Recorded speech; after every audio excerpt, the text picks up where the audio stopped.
Hello, everybody.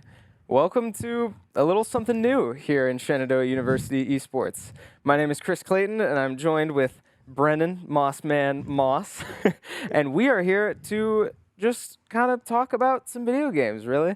How are you feeling? You excited for this? I'm very excited. I've been wanting to do something like this for a long time. Finally able to do it, so really happy about that. For sure, yeah. So we noticed kind of an absence of a show, podcast, whatever you really want to call this, talking about collegiate esports in particular. I mean, like we don't plan to be exclusively collegiate esports in a lot of our shows or topics or whatever. But when you look at a lot of the existing esports talk shows, podcasts, whatever, collegiate esports doesn't get a lot of love. And here we are at a school, a college with an esports program, and we figured, why not us? So hopefully this will become a pretty regular thing. We're looking to do this monthly, ideally, if not maybe more down the line, depending on how this turns out. But for now, we're just going to kind of talk and have a good time. So without further ado, let's introduce ourselves at least. So my name is Chris, as I said earlier. I've been playing video games my whole life. I grew up in Columbus, Ohio, so I'm also a pretty big sports fan. Love my Ohio State Buckeyes. But yeah, I like to play a lot of single player games in my free time, but I also competed on our league team last year, our varsity league team. But that's really the extent of my competitive experience. Firsthand, at least, I've competed in some Mario Kart tournaments just like for fun. But yeah, I mean, like, I definitely know a thing or two about video games. I keep up a lot with esports as a whole. I'm in esports management here at Shenandoah University. So I certainly like to think I know what I'm talking about. But how about you, Moss? Well, I'm kind of local here. I grew up about an hour and 20 minutes, an hour and a half away from here in a town called Stanton, Virginia. Some people pronounce it Stan. Please don't ever do that. Really? Yeah, some people pronounce it Stan. No, don't do that. I've been playing video games my whole life too. I remember one time my parents had to take away my PlayStation because I was playing, and I didn't have a console for a while, and that kind of upset me. But got a console back. Been playing my whole life. I love single player games. Shout out Final Fantasy. Shout out all the PlayStation exclusives. Can I say that? I hope so. My main competitive game. I'm on the Call of Duty team. I've been playing Call of Duty for a while. Started playing game battles like Black Ops 3, probably. I think I started playing game battles a lot. 14-year-old me just being an idiot, not knowing how to actually play the game. We were all there. We were all there. Went to some colleges and actually ended up transferring here. And now I'm in the esports MCOM major here, doing a lot of broadcast stuff on top of being on the Call of Duty team. And honestly, I've just found a lot of things I love about esports, and so I guess that's how I ended up here. And I like to think I'm also knowledgeable Heck on yeah. topics here. Yeah. So, I mean, that's a little bit about us. I mean, you're not here to learn about us, really, though. I mean, we're just gonna kind of be a couple stooges talking about video games. So we hope it's entertaining to you. We hope it's informative, and we're just gonna have a good time, and we hope you enjoy. So I want to take some time to acknowledge our varsity teams here at Shenandoah University. We have 4 competitive varsity rosters that compete in the NACE Premier League. They are COD, Overwatch, Rocket League, and Smash. And at the time of recording this, it is Friday, October 27th. So that means that regular season has concluded for the most part. We're kind of still finishing any LCQs that are left, last chance qualifiers, to really shape out playoffs for all the different games. But regular season is over, so I want to shout out all of our teams, and we'll go one by one, but I want to take a moment to acknowledge the COD team. And Yes. So you guys finished regular season 5-3. Strong. You guys look great. Great record. How do you feel about it? I mean, how you guys feel going into playoffs? We feel good. Definitely was a little like rocky at times, but we've been scrimming a lot recently, and I think we got back some of our confidence. And I think heading to the playoffs, we're playing a lot, which is not something like not many teams are wanting to play Modern Warfare 2 when Modern Warfare 3 releases in like 2 weeks, two So and you a guys half are like weeks. scrimming a lot? Is that We're what you mean? scrimming. Yeah, we've been Okay, that's scrimming cool. the whole week, and so we feel pretty good going in the playoffs. You know, it's going to be tough. There's a lot of good teams in Varsity Premier for COD, but I think we're going to do pretty good. Yeah, I'm going to assume that, so those 3 losses are, I would assume, to teams that you guys are going to be playing again, or at least have the opportunity to play again, depending on how playoffs, fall, like filter down. I mean, like any teams you're looking forward to playing against, or Yeah, revenge tours. There's all 3 teams that we lost to are in the playoffs, so we have a chance to play against them now. Whether or not seeds are not out yet, so we don't know. So there are a few teams we probably just want to play the teams that we've lost to. Yeah. Do you guys like learn? Okay, I mean, I'm sure every team has strategies, right? That's the nature of competition. I played on League, I get it. Do you feel like you'd have more of an advantage having played against teams that you lost to in preseason, again in playoffs? Like, do you feel good about that, or is that like, do you expect them to play different? Does that come down to map picks? I don't really know much about COD competitive strategy. Well, this late in the year, no one's really changing how they play. Like, if we're being real, no one's changing how they play. So, playing against the team that you've already played against is probably, you feel a little more comfortable, just in the sense that you know how they play. Sure. And you know how you feel going up against them. But yeah, nobody's like 200 IQ, like, oh my God, look at this strat I just found. Yeah. This late in the year for that makes the game. So, well, that's cool. That'll be exciting, and we'll definitely keep up with you guys in future shows. We'll report back, see how playoffs go, as theoretically by the time we record again, you guys will either be done or at least mostly done, because I think the NACE LAN is early December, if I remember correctly. So yeah. Hopefully we'll get a nice recap of everything going into the finals. But we have 3 other teams. We have our Overwatch team, who looks spectacular. They are 6-1. They had 1 loss to Fisher, who's, I mean, great school. They have, like 8 rosters of Overwatch, depending on which tournament you're looking at. So great school, very respectable loss. And I'm pretty sure I got to watch that game from the arena, and they went, I think they were up like 2-1 at one point and lost in the best of 5, but like they played them close. They looked great. Super proud of them, but yeah, they had to play, even with a 6-1 record, they had to play in an LCQ against Kentucky, which they did win. But yeah, so they are in their playoff run, or will start their playoff run soon. We also have Rocket League. They are 3-2, which not as strong as some of our other records, but they certainly have shown signs of light. That's a very young team. They got 3 underclassmen there. Yeah, all underclassmen, and just like even having a positive record, I think for a team that this is their first year competing, I believe, together. Mm-hmm. So trying to find, we also have new coaches. The coaches for Rocket League are also completely new. It's their first year, both their first years coaching. Yeah, which is great. Shout out those guys, absolutely wonderful people. Ian and Joe, they're doing great.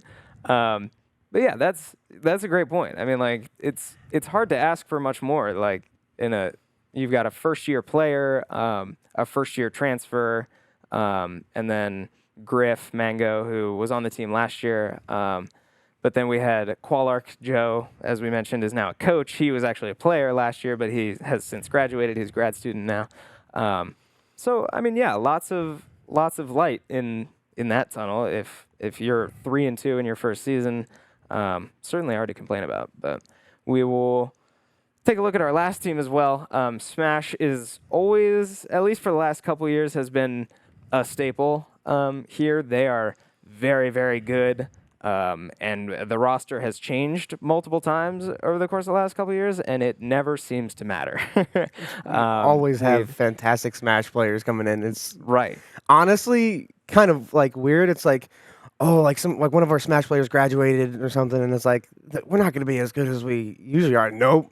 Yeah. Every single time, it's like, wow, It's like we may have even gotten better. It's like, oh my god. Yeah, it's they never disappoint, and the next man up mentality, if you will, for the Smash team always amazes me. And we've had Moon Lady for what I think 4 years now, kind of leading that charge, and she's been great. And now we've got Igloo and Kip, who have been rock steady. They came last year, I think. Believe so. Yeah, so this is their second year, and they already feel like a veteran presence on the team.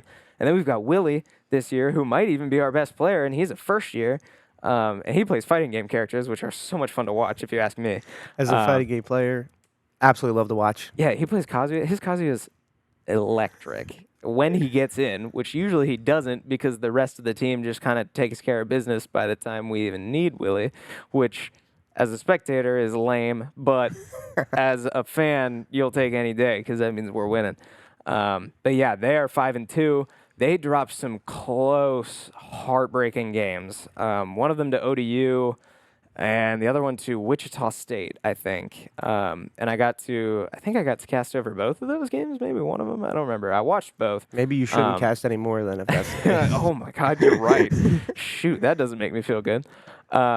No, yeah, those were great games, great teams. I think Wichita knocked our Smash roster out of the playoffs last year, and I believe so. Yeah, and so like that was going to be a great revenge game, but just slipped through our hands. And then ODU also, I think, might have gone undefeated in our conference for Smash, or at least they were. I think 6-0 by the time we played them.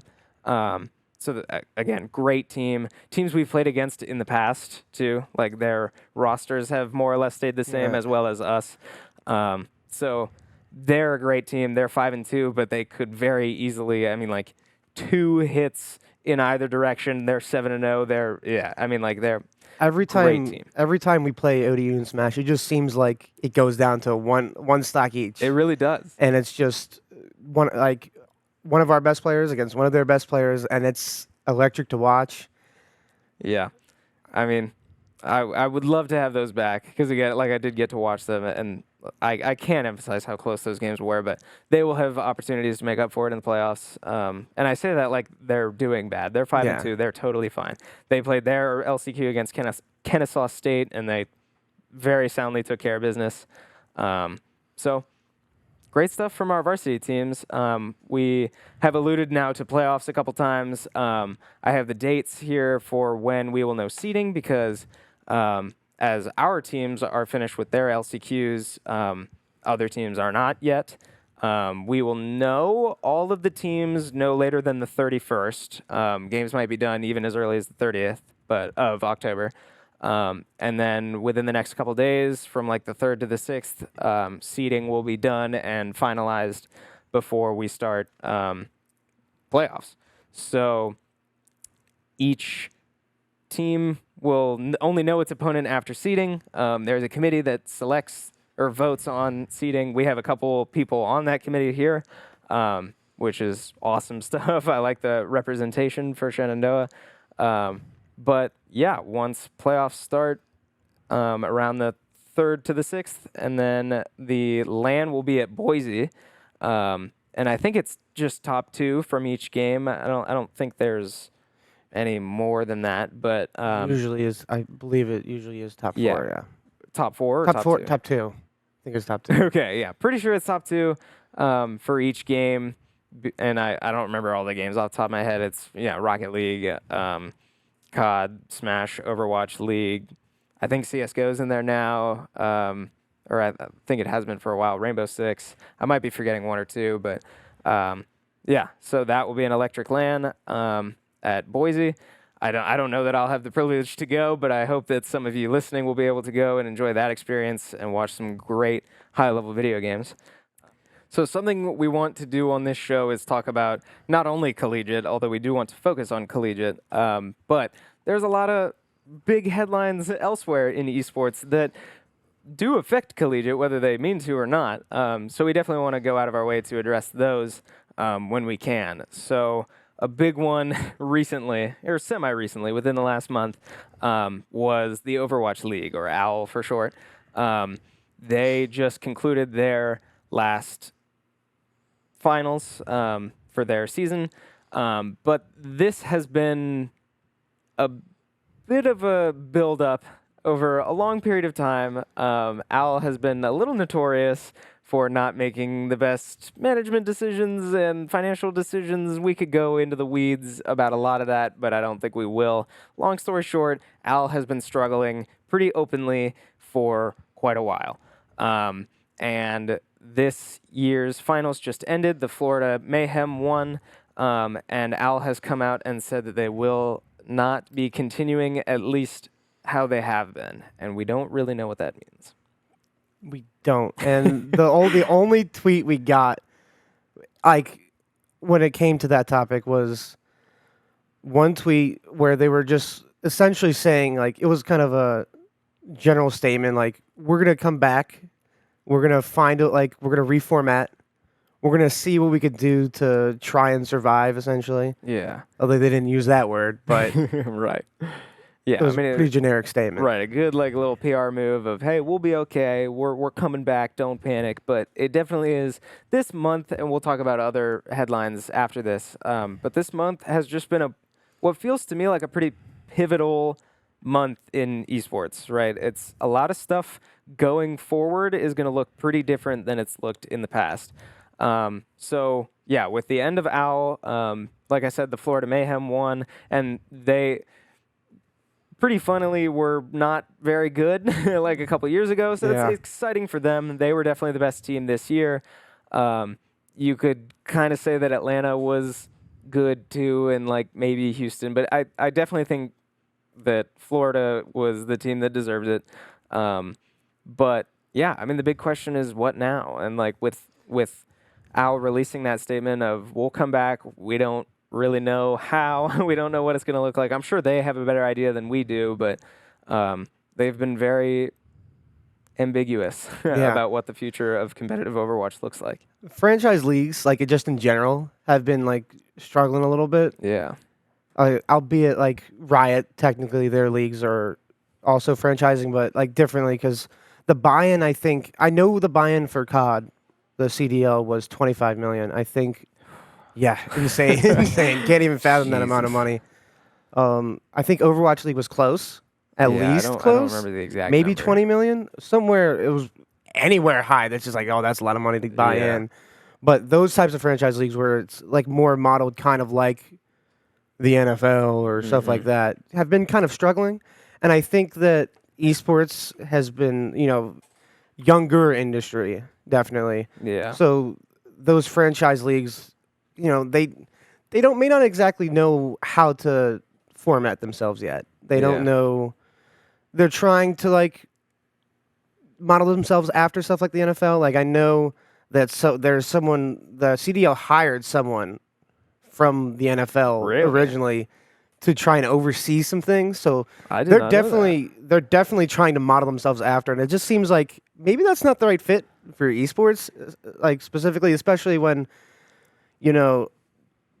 fans really like open brackets. They like the underdog story, but having franchise kind of like takes it. Also, not every brand that you like to see, like you have the Florida Mayhem, you don't have the actual esports org that it is. So a lot of the brands like don't get recognition. Like some teams may not even know what esports org that is. So the location-based franchise leagues having a little bit of trouble. Yeah, and that seemed to be because again, this all comes back to money, right? We talked about it with the buy-in and all that. At the end of the day, these teams need to profit somehow. Like you can't be bleeding money forever. And the reason that OWL has come out and said that we won't be continuing, we should clarify, is that OWL told their teams partway through the season that, hey, if you want to leave, we will give you a, I think, $6 million termination payout. And obviously that's really enticing to at least kind of stop the bleeding for a lot of these teams. It's not going to be enough to come out positive or anything, but it will definitely help. And that we expect many teams to take that if they haven't already. I'm not sure when that vote happens.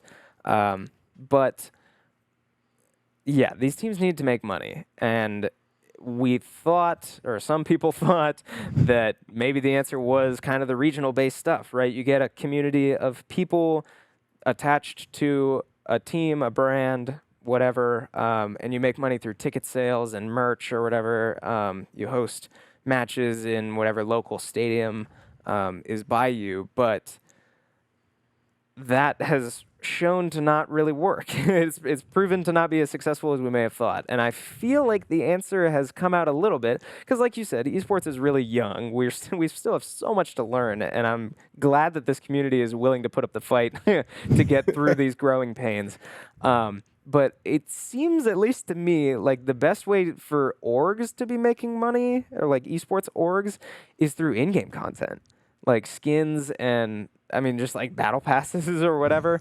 I mean, I definitely think that has emerged as one of, if not the most profitable ways to make money off of a game. I mean, we've kind of left the era of $60 GameStop midnight drops, and it's all, not all, it's a lot of free games, but with a battle pass. And I like that. I like games being more accessible.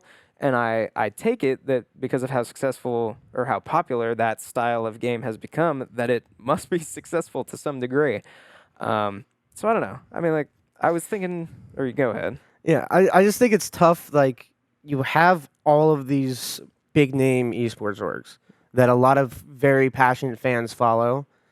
And so when you get to franchise leagues and you go, like I was saying earlier, Florida Mayhem, you're just completely trying to build new brands from the like ground up. Yeah. When you already kind of have brands that are recognizable, that have fans, so it's kind of tough to just start from the ground up when you already have something. So maybe doing something like what Riot kind of has it figured out for the most part. I feel like you're definitely more knowledgeable on that, but from an outsider's perspective, when it comes to something like League, it feels like they kind of understand how it works a little more. The obnoxious thing about Riot is how much they like to keep secret. Yeah. Because they do seem to have it kind of rolling. Like, League is killing it internationally. I don't want to use the word struggling in North America, but it's plateaued, at least, if not slightly declining. In popularity, just because it's so hard to get into. 180 but I know, characters or something like that. And 200 plus items. Could never be me. It's a just crazy game to try to learn. But internationally, this game has not wavered at all. It's as popular as it's ever been, if not more popular, in like Korea and Europe, which is fascinating to me for how old this game is, and similar to how it was when it released, just like fundamentally. The fact that people are not just like getting bored is blowing my mind. But they definitely have it figured out, and I don't exactly know how their franchising process works, or even if that's public. Admittedly, I haven't dug too deep into that. But like, something I was thinking about for Owl was like, if there was some way, and I don't know how realistic this is, I don't know that I expect it, but if Overwatch or Activision Blizzard, or now Microsoft, because they just got bought out, whoever you want to say owns Overwatch right now, if they could like somehow offer teams like a minimum pay, like if we say, I'm pulling numbers out of nowhere, but if they say, hey, we'll guarantee that you make at least $5 million a year, just based off our shop and like whatever merch, in-game items you manage to sell for your team, like you'll get that money. If you somehow manage to like guarantee a number that teams can then say, okay, well then we'll spend like no more than $3 million or something on rosters, and like just some way to semi-guarantee a profit for these teams, I feel like would be so much more enticing. And again, I don't think that's super realistic for Blizzard per se, but the bottom line is teams need a way to profit. Yeah, and you said for Blizzard, and you mentioned before, Xbox. Right. Which is like, maybe they have a solution. I mean, who knows? We have exactly zero idea. Right. For the most part, but it's interesting to see. It's not, you can't predict it. Like, there's no, like, a franchise league collapsing, and then the developers get bought out by Xbox. You can't predict what's going to happen next, really. Yeah. So, Yeah, it's hard to say. I've been seeing rumors that Owl has been reaching out to like third-party TOs basically, and the big one I saw was ESL Face It, which I thought was pretty interesting. I don't know how credible. I saw like a Dexerto article on it that maybe Overwatch turns into sort of a like a competitive scene with like majors. I don't know what you want to call that, like a CS:GO style, kind of COD style, almost MLG esque era of Overwatch. But really, we really don't know. Like we've said it a couple times, we just don't know. Nobody knows. We don't know if it'll even be called OWL. We don't know if the teams in it currently will return, or if it'll be, like you said, like existing brands with existing fans and existing profits. We'll see. We'll just have to check over time. But one of those teams could be FaZe, which may segue into our next segment. So another one of the big headlines in recent esports history has been the acquisition of FaZe by Gamesquare. And this is a particularly huge deal because FaZe Clan is popular. It's famous for a lot of things, lot of things. both good and bad. But namely, or one of the more notorious things outside of just esports was they were one of, if not the first, esports org to go public on the stock market. Yes. In July of 2022, they went public with a self-valuation of, I believe, like 750 million to almost $1 billion. And I like, well, okay, let me not get ahead of myself. They just got acquired by Gamesquare, who has said that they plan to merge companies but keep it a wholly owned subsidiary. And after the purchase, just doing the math, Gamesquare seems to have it valued at about $16 to $17 million. And I'm no mathematician, but that's a lot less than $700 million. Math is not adding up there at all. Yeah, no. To say fall from grace might be a bit of an understatement. Yeah. FaZe Clan's been, I guess, struggling in their terms, I guess. Yeah. Because obviously a lot of those people still make a lot of money, but For sure. in their terms, struggling. Fans definitely not happy about like anything. The past like 5 years, 6 years, Twitter is always like, "Oh, who are you gonna add to FaZe Clan next?" And then they'll like insert celebrity name here. It's just like anybody. They're like anybody gets into FaZe now. I remember that whole drama about it was like a Stranger Things actress, got on as a FaZe Clan member for like a week and then got effectively bullied off. Yeah. Like FaZe was in shambles for a while. Yeah, they were. And another like something they've been calling out, fans have been calling out for a while, is that the OGs, as you could say, aren't in charge really. Yeah. They aren't at the head of FaZe anymore. And essentially what this deal hopes to achieve, and especially what the fans are hoping it achieves, is putting the founders of FaZe back at the top to try and bring it back to its original glory.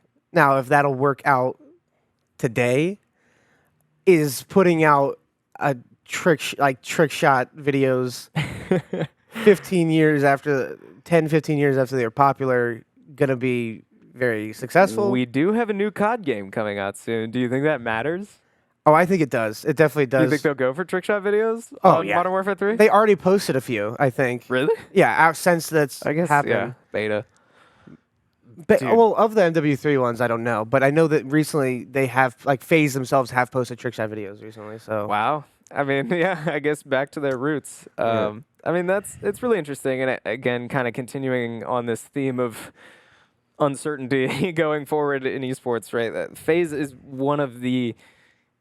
undeniably one of the titans of all of esports, right? You think of all of, MLG back with COD, Halo, whatever. FaZe was always at the top. I would love to know the exact number, but I guarantee their like finishing position every year has to average out to probably like 2 points something, if not 1 point something.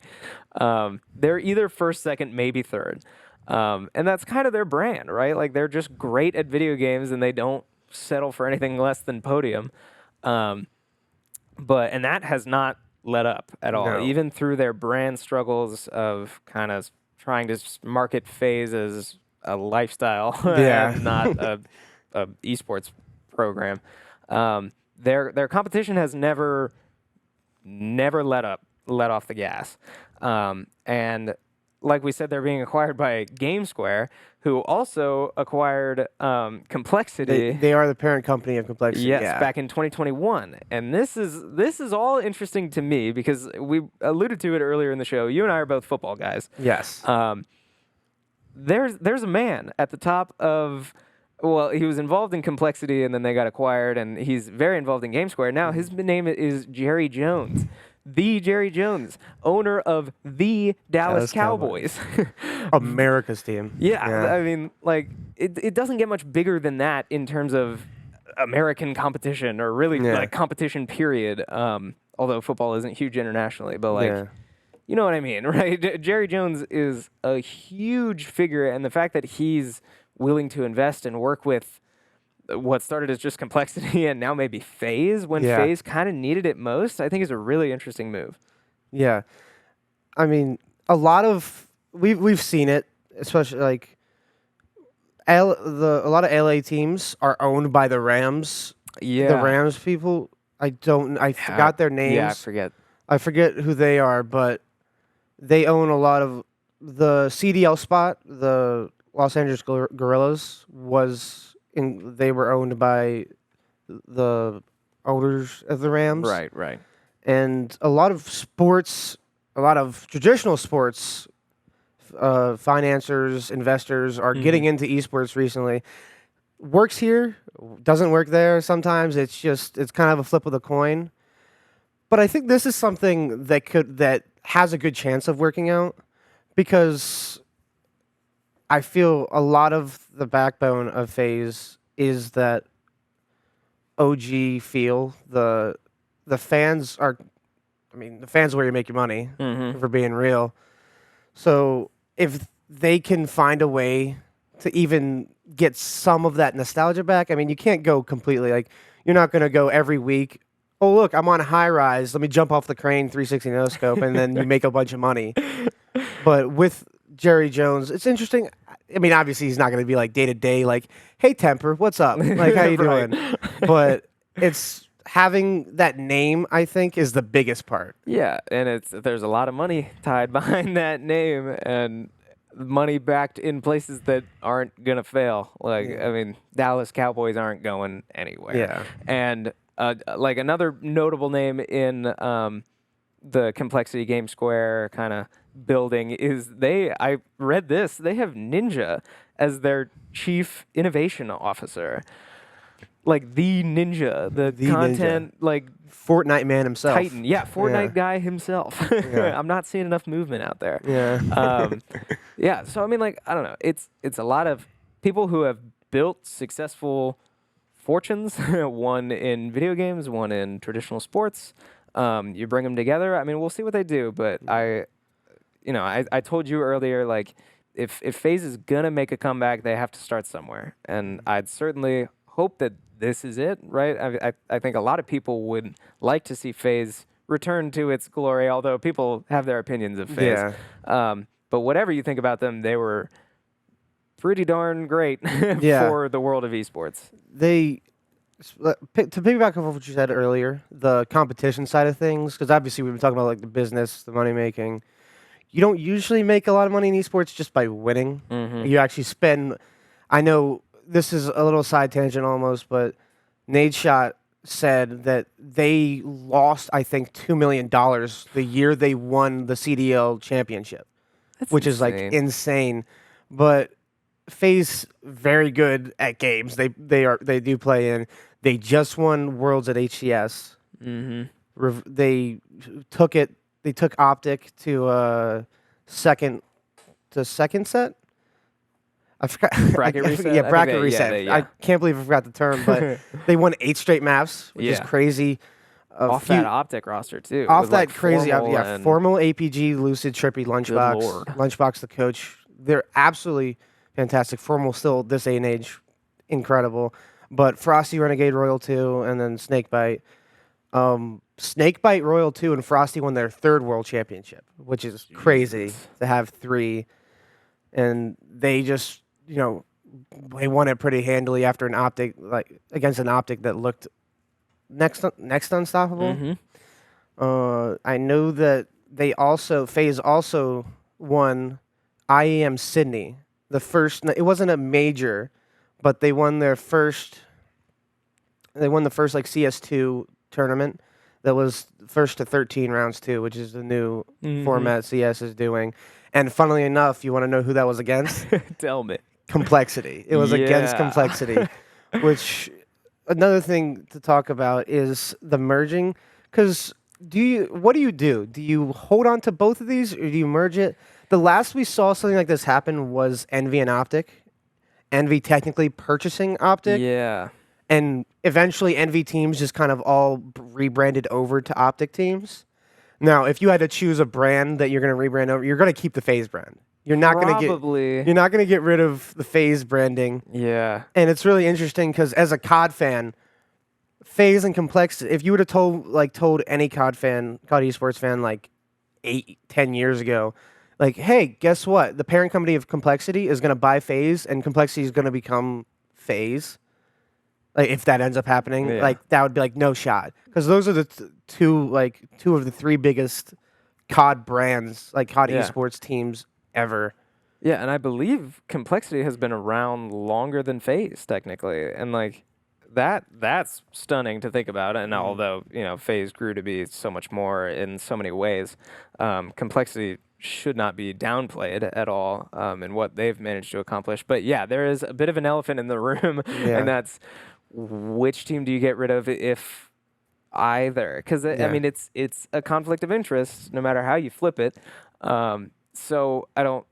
That's definitely not our decision to make. Yeah. I would probably agree that like there's no way you can sunset the FaZe brand, but I don't know. I mean, I guess anything's possible, but they do have conflicting teams in not only CS. I want to say like I think they're both in Halo, right?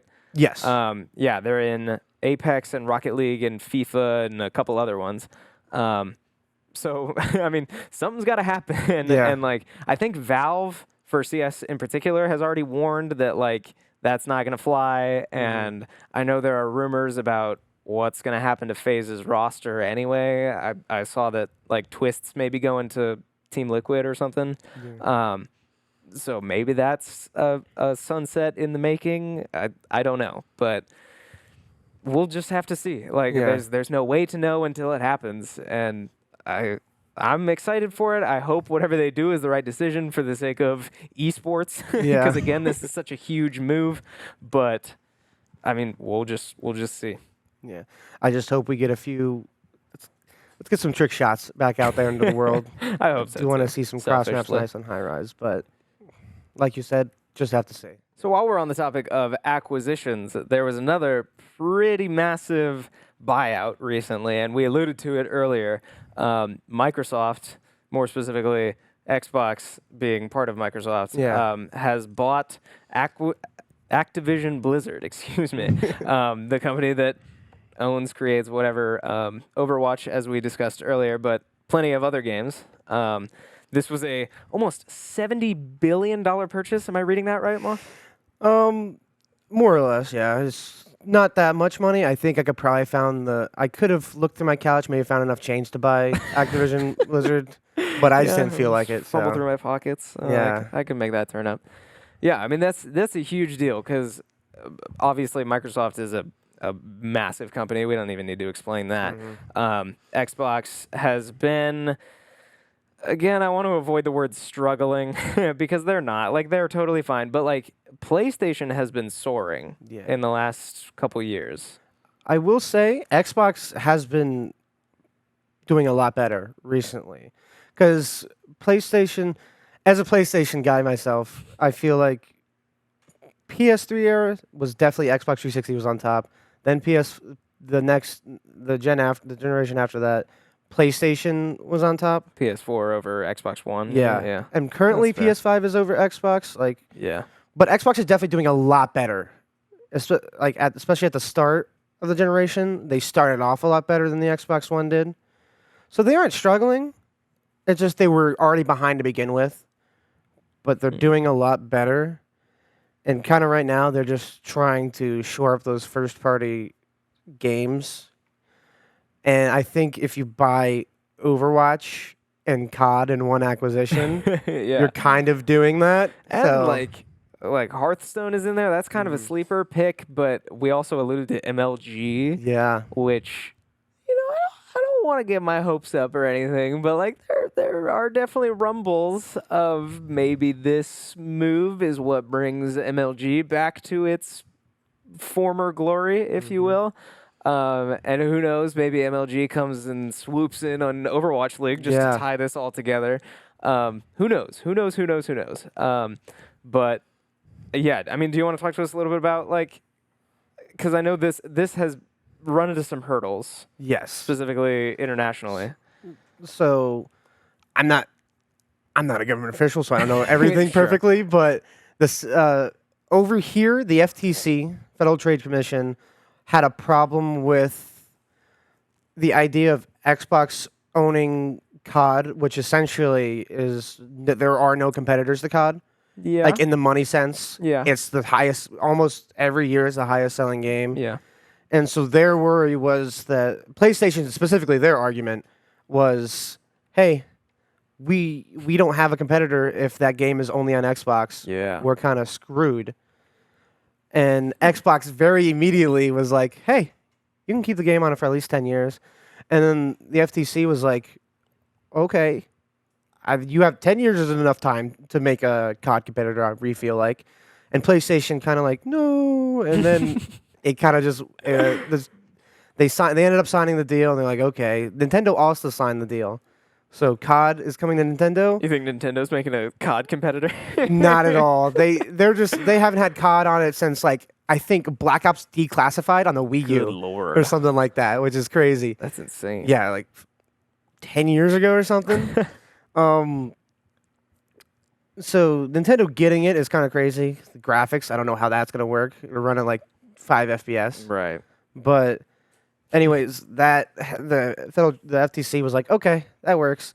For the CMA over in the UK was interesting because it was like, hey, you're going to have a lot of cloud gaming strength over here, maybe even too much. And Xbox was like, okay, Ubisoft want the cloud gaming rights outside of Europe? And they were like, sure. Wow. So now Ubisoft has that, and that satisfied the CMA enough, so they were like, okay. Wow. So I mean, it sounds like Microsoft definitely did their homework Yeah. before doing this. Like it sounds like they were definitely ready for these hurdles that were coming at them. So that's exciting. We'll see where they go with that. But on the point of Nintendo, Yes. I also want to hit that. At 2-3 days ago, at the time of recording this, Nintendo just decided to casually drop one of their massive news bombs that they just kind of do. Where they released tournament guidelines for what they called community tournaments, but kind of applies to like everybody, regarding Smash Bros. In particular. I honestly don't remember if it was explicitly Smash Bros. Or if it's for all of their games, but it's definitely directed at Smash Bros. Yeah. And basically what it said was you are not allowed to profit off a Smash tournament. And it goes into more detail about the money of entry, like the entry fee totals needs to go to prize pool and cannot exceed a certain number. But excess number needs to go back to, I forget if it was either Nintendo or back to the people.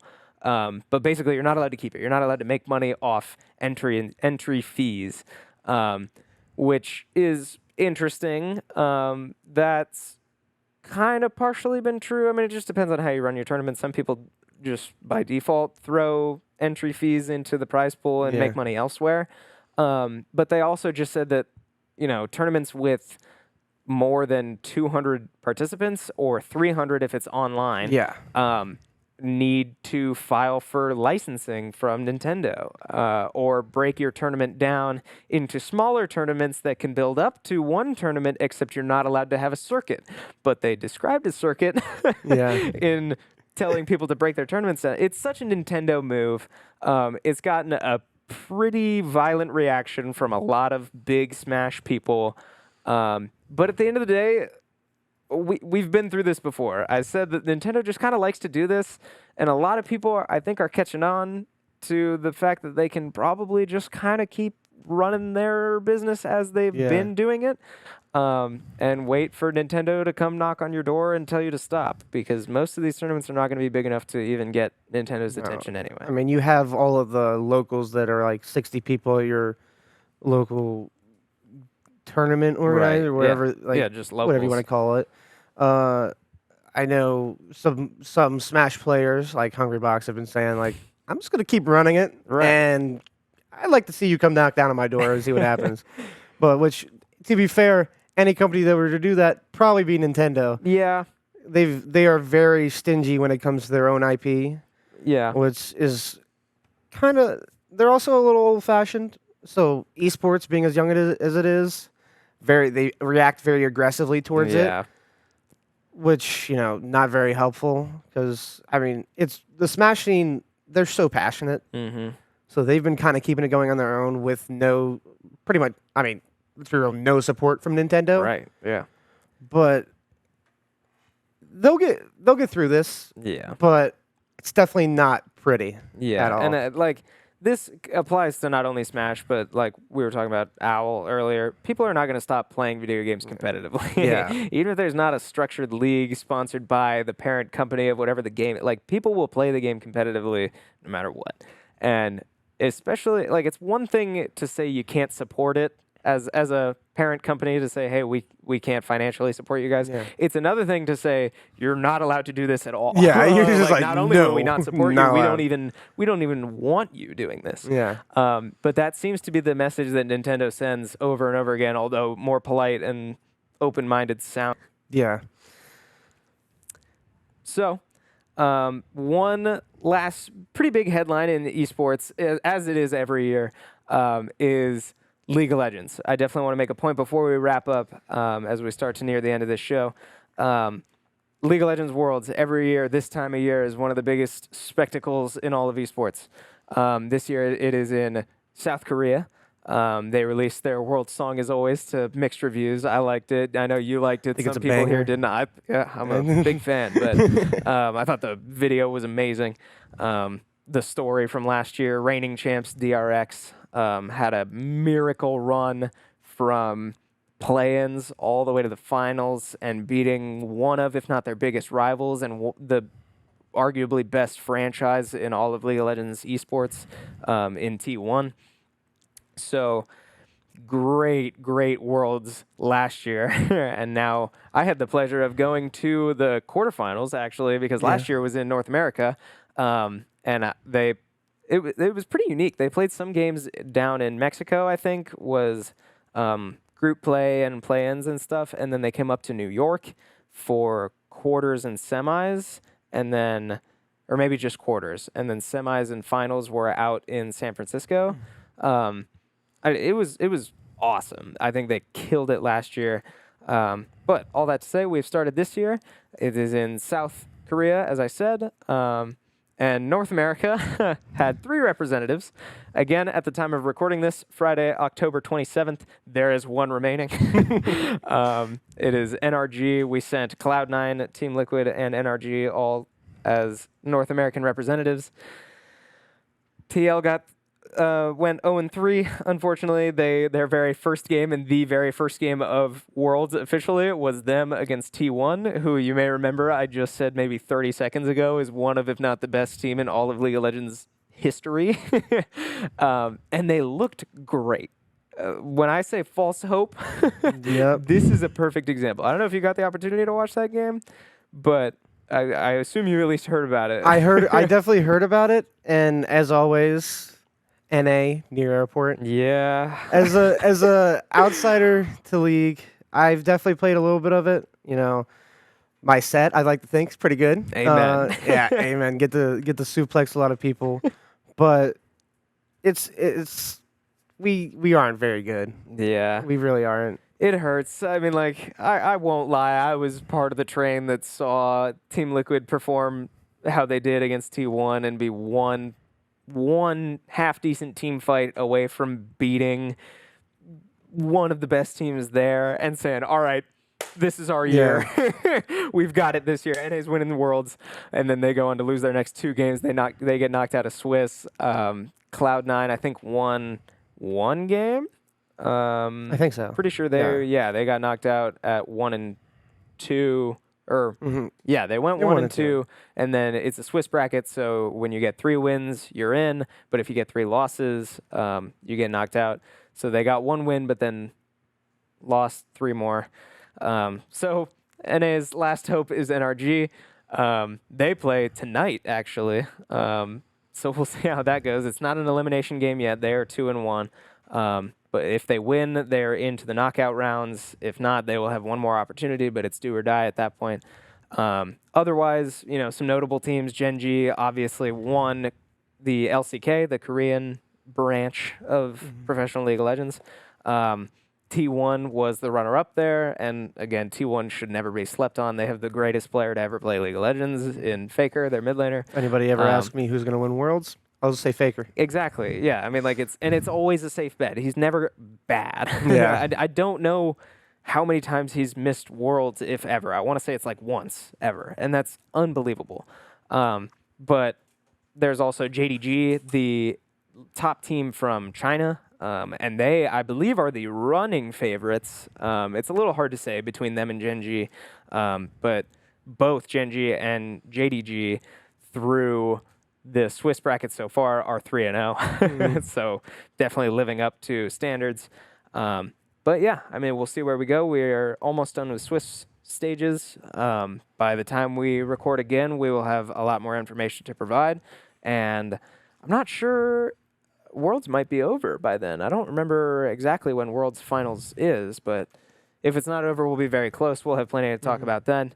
But yeah, certainly something to look forward to for the next show. Before we wrap up this segment, I got to hear. So you kind of alluded to it, but October 27th, right? We got to get our crystal ball pick in. Who is winning Worlds, Moss? I'm going to take the wild guess. This is kind of a hot take. I don't think many people are going to guess this, but I think it's going to be Faker. Yeah. Yeah. I mean, T1. Safe bet. T1. I've been preaching here on campus that my sleeper pick is Damwon, or their D+ Kia this year. But they have a great roster. They, I think, are the 4th seed out of Korea, and so that, 4th seed never looks great when you only send 4 teams, but Korea is such a loaded region, and I think they can do it, but they just won an elimination game last night, so they are now 2-2. They need to win their next game because it's also an elimination game, but they've had a really tough draw to start. But I still think they can do it. I'm riding with my pick of Damwon, but check back with us in a month and see how wrong both of us were, or right. We'll see. Maybe T1 is going on a tear. I think I'm going to be right. Well, we'll see. Usually am. I love my boys, my Damwon boys. I'm gonna ride with them until the end. But yeah, I think that's gonna do it for us here on this show we've got going for you. We hope you enjoyed spending some time with us. This, we hope, will be a pretty regular thing. As I said near the start of the show, we're going to try to shoot to do this monthly and just kind of have a good time with it. We're going to talk about video games and esports and college and stuff like that. So if you had a good time, make sure to look out for any future shows we do. You can watch us play, or more specifically, you can watch Moss play in the NACE playoffs coming up on either our stream at Shenandoah Esports on Twitch, or whatever the NACE Star League, I believe, is their Twitch, or wherever they stream. I think they stream to multiple platforms. It's hard to miss. So yeah, keep an eye out for us. Thanks for spending some time with us, and we'll see you next time.